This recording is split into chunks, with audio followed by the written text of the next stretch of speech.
بسم الله الرحمن الرحيم، والصلاة والسلام على أشرف المرسلين. اذكروا الله بذكر الله تطمئن القلوب. صلوا على النبي كده يا جماعة. رجعنا لكم بفيديو جديد. طبعا بقالي كام يوم كده ما صورتش.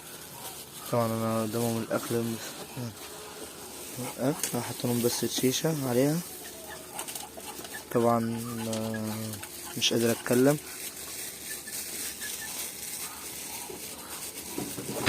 كان لنا حبايب تحت الأرض خلقونا.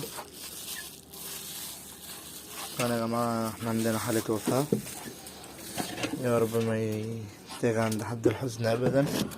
وثبت بالسبب.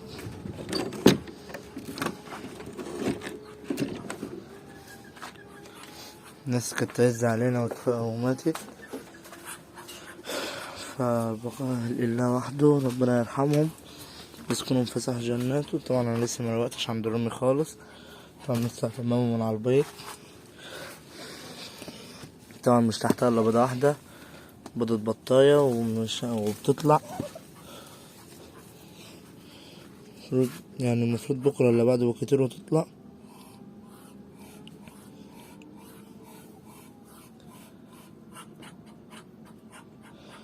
هي بتخرخش في البيضة يا جماعة، هي كده المفروض تطلع. انا طبعا هسيبها لها. هي اول ما اطلعها اقومها خالص. طبعا هنا البط بتاع البط طبعا مش بقى اللي عندي الا اديك البراهمة دي.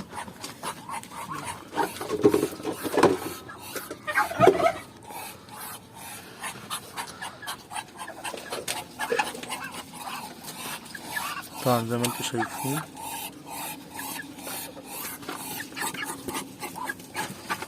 طبعا في بطاية بشرت بالبيض.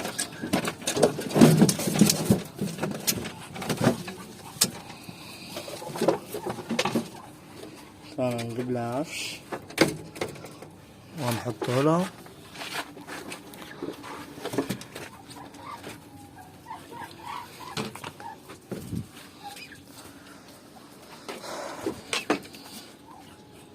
طبعا هي البطاية لسه مش عارفين يا جماعة،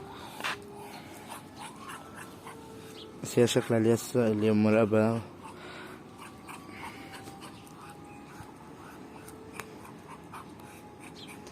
اللي هي الأولانية دي يا جماعة، اللي هناك دي شايفينها، اللي هي دي شكلها هي اللي بتبيض، عشان البتاع من ورا نزل شوية، فهي كده شكلها هي اللي بتبيض. تمام. طبعا الأوضة كلها عاوزة تتنضف. فأنا هسيب العفش كده دلوقتي عشان انضف. اشوف بس البطة دي. طبعا دي راقدة على بيض.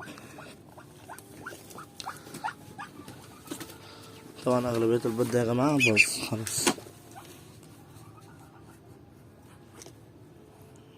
البيض ده أصلا منشر.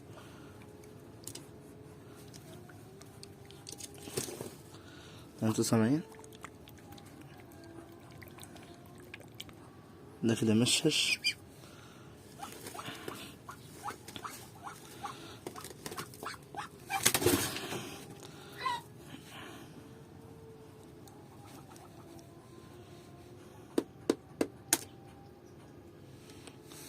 ممشش يا جماعة البيض كله.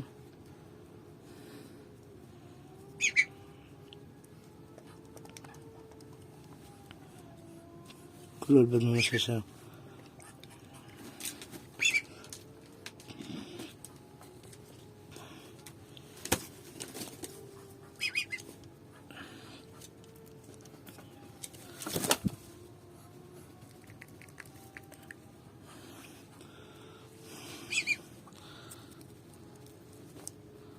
طبعا مشش يا جماعة البيض من الحر.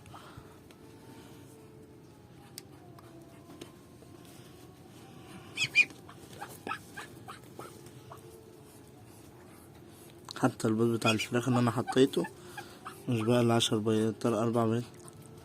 هو البيض كله مشش يا جماعة. البيضة ضربت من الحر.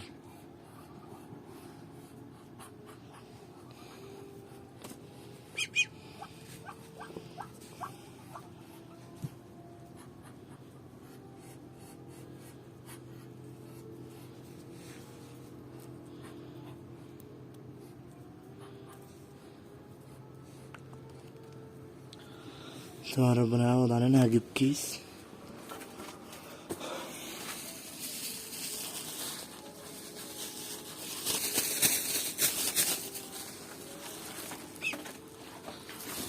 طبعا كيس هرمي بقى في البيض ده كله.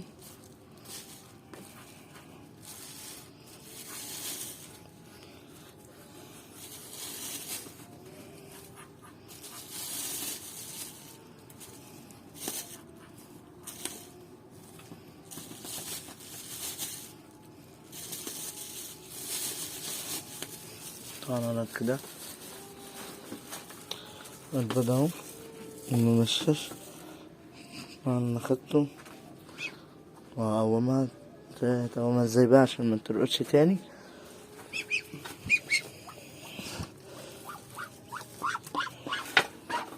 البط الحاجة الوحيدة اللي الواحد ما بيقلقش منه في عوامانه او في رقده وكده، ان انت لما باجي بمسكه عايز بقى اخليه ما يرقدش تاني وخلاص. على كده بروح بس ايه دي شوفوا بس بس بس بس بس بس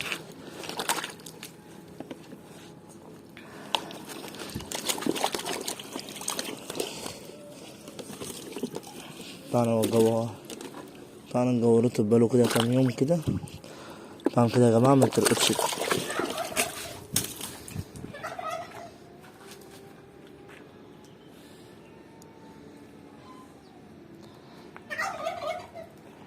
كده انا سحمتها بقى كده يوم الاثنين ولا بطلت. طبعا هي عملت المية خالص. طبعا دي كلهم زي ما انتم شايفين بسم الله ما شاء الله. طبعا بقى اجيب لهم علفة بياض للرومي.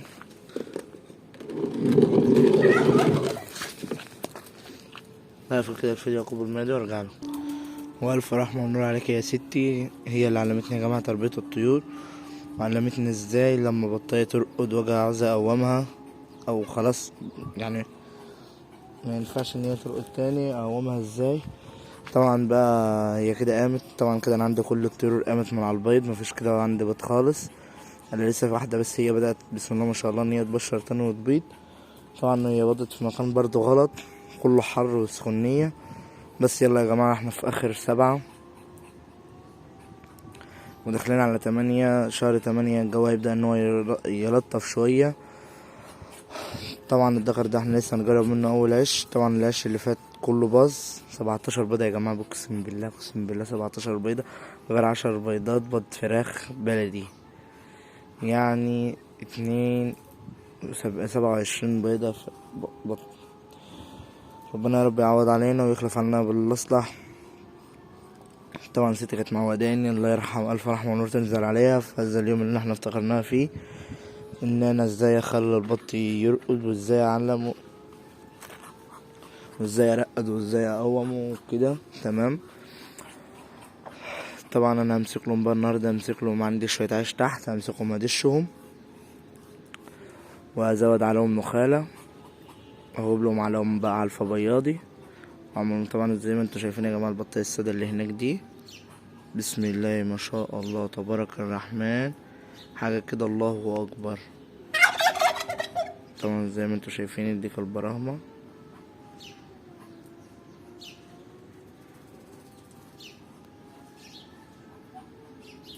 زي ما انتوا شايفين اللهم لك الحمد على نعمتك يا رب، وزيدنا كمان وكمان من خيرات الله.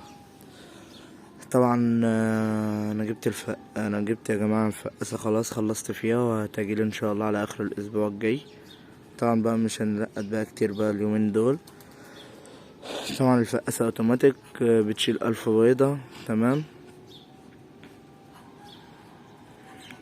فياريت بقى تحطنا لايك للقناه وتفعيل زر الجرس عشان يوصلكم كل جديد.